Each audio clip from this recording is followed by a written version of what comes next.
Que pensez-vous des attaques perpétuelles de l'État islamique se déroulant depuis quelques années? C'est terrible.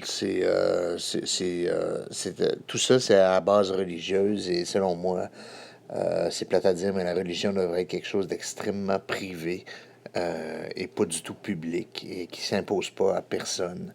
Et de la manière que ces gens-là se comportent, c'est beaucoup d'ignorance, beaucoup d'ingérence dans la vie de tout le monde.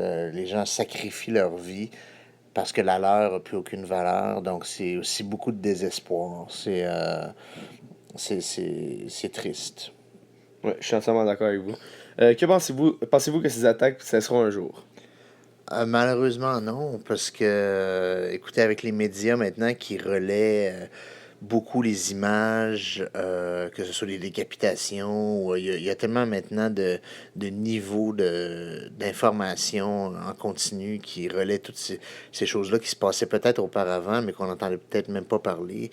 Euh, Maintenant, ben, ça donne des idées à d'autres. Et des fois, ces gens-là se convainquent même que ça donne des résultats. Euh, mais ça reste de la violence à la base, puis il n'y a rien qui se règle par la violence, rien. Ouais, en effet. Les techniques utilisées présentement pour arrêter ces attaques sont clairement pas concluantes. Pensez-vous qu'un autre moyen serait plus efficace? Pour faire passer leur message, Ouais. le dialogue est toujours la solution privilégiée à mon avis, mais d'un autre côté, si on sont rendus à utiliser des moyens de désespoir du genre, c'est parce que justement, il n'y a aucun dialogue possible, ou il n'y a même pas une ouverture de dialogue.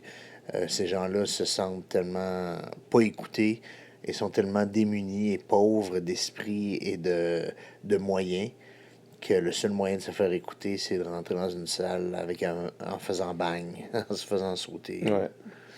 Finalement, avez-vous l'intention de retourner dans ce pays prochainement ou croyez-vous qu'il serait mieux de patienter et d'attendre que les combats soient terminés avant d'y remettre les pieds? Non, effectivement, ce serait plutôt déconseillé.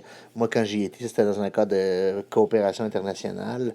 Je pense pas que présentement, les stations de radio là-bas voudraient me réengager. Ce serait peut-être pas le bon moment, étant donné que la tension est toujours vive.